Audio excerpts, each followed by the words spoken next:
Yun, ari na nga ang sinasabi ko. Isang magandang araw mga kusinero, mga kusinera, mga kaluto, mga brother, mga kasister. Abay ako'y nagluluto din at nag-iihaw. Ako'y samahan niyo sa aking gagawin pagluluto at pagtitimpla.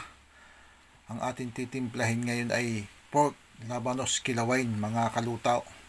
Ay siya, ay kung gusto niyong matutunan din aray kung paano aray timplahin at kung paano lutuin, ay di siyempre panoodin niyo rin aking ginagawang aray mga kalutaw.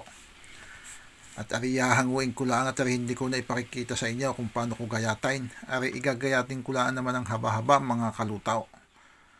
Ay kapag ari nagayat ko ng haba-haba, ako naman ay may gayat ng sibuyas ay ang gayat ko ay sibuyas, bawang, kalamansi at saka labanos. May gayat na rin naman ako. Ay ang gayat ng labanos ay haba-haba din. Ay siya ay ganaray. Ay kung gusto niyo ring matikman ay di simpre magawa din kayo at magtimpla din kayo na rin mga kalutaw, mga kusinero at mga kusinira. Ay siya, ari na. Hinahango ko na nga ari. At di ari ating gagayatin na nga. Yun, ari na nga mga kalutaw. Tapos ko nang gayatin yung ating pork na inihaw. Ay atin ang imimix ito. Ihahalo na natin yung itong ating ginayat na labanos. Kita nyo haba-haba yung aking gayat na yan. Imimix lang natin ito at ating titimplahan na mga kalutaw.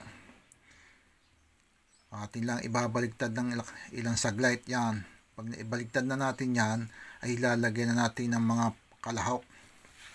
Ang unang ilalagay natin kalahok ay yung sibuyas. Bali 3 pirasong sibuyas yan na malalaki mga kalutaw. Tapos yung bawang, isang ulong bawang yan, ginayat kong yan. Yan, may kalamansi din tayong piniga. Tapos lalagyan din natin ng paminta. Huwag natin kakadamihan masyado namang mahalang yan pagka sobrang dami.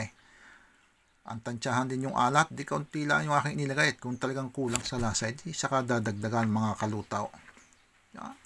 Ganyan lang naman na magtimpla niyan ay pork labanos kilawain. Ay napakadali, napakasimpleng lutuin. Ari naman klaseng ari mga kalutoy ako hindi gumastos din ng malaking halaga. Ari bali siguro umabot din ako lang ng 300 piso. Ay ilan ang makakakain din ay napakadami na yan. Titikman na natin mga kalutaw. The best. Ang lasa mga kalutaw. Ay siya, ganaray. Ay kapag napanood nyo rin video ng aray, ay di huwag nyo kalimutang i-like at i-share at mag-comment din kayo. At nang malaman natin kung taga saan baga kayo at kung saan baga nakabot ang video ng aray. Maraming salamat po mga kalutaw. Ari na nga ang sinasabi ko mga kalutaw, ay oras na ng kainan, ay tayo na kumain. Ay laban na naman ito, siguradong tataba na naman ako ng ilang pounds nito mga kalutaw. Ay talagang napakasarap na rin ulam kung ari. Ay sabi ng iba ay pagkagana rin ang lasay, makakapanabig ng katabay.